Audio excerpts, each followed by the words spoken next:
Renaissance যুগের প্রখ্যাত Italian চিত্রশিল্পী মাইকেল অ্যাঞ্জেলোর আঁকা একটি পায়ের স্কেচ সম্প্রতি বিক্রি হয়েছে ২৭.২ মিলিয়ন আমেরিকান ডলারে, বাংলাদেশি মুদ্রায় যার মূল্য দাঁড়ায় প্রায় ৩৩২ কোটি টাকা।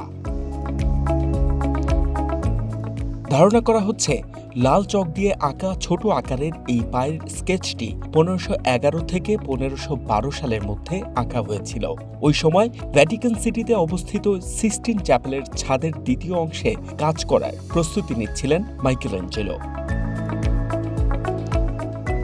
এর আগে মাইকেল অ্যাঞ্জেলোর এই স্কেচটি বিক্রি হয়েছে ১০ গুণেরও বেশি দামে। ব্রিটেনের নিলাম প্রতিষ্ঠান ক্রিস্টিস কর্তৃপক্ষ জানায় এটি মূলত লিবিয়ান সিভিলের পায়ের একটি স্কেচ, যা পরে সিস্টিন চ্যাপেলের ছাদে আঁকা চিত্রেও ব্যবহার করা হয়েছিল।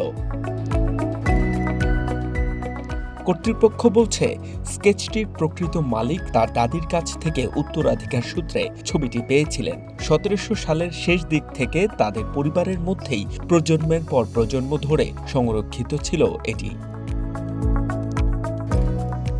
ক্রিস্টিসের ওল্ড মাস্টার ড্রয়িংস বিভাগের বিশেষজ্ঞ জিয়াদা দামে ইনফ্রারেড রিফ্লেক্টোগ্রাফি নামের এক বিশেষ পদ্ধতি ব্যবহার করে পরীক্ষা করেন স্কেচটি।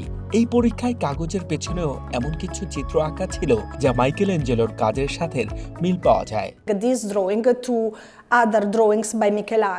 এটা সত্যিই রোমাঞ্চকর। আমাদের বিশেষ পদ্ধতিতে এটি পরীক্ষা নিরীক্ষা করতে হয়েছে। এমনিতেই সে সময় খুব একটা ছবি আঁকা হতো না, তার উপর মাইকেল অ্যাঞ্জেলোর আঁকা ছবি ছিল দুষ্প্রাপ্য। কোটি কোটি ডলারের শিল্পকর্ম বিক্রি হওয়া নতুন কিছু নয়। ২০১৭ সালে নিউ ইয়র্কে লিওনার্দো দা ভিঞ্চির আঁকা ৫০০ বছর পুরনো যিশু খ্রিস্টের একটি চিত্রকর্ম ৪৫ কোটি ডলারে বিক্রি হয়ে রেকর্ড করেছিল।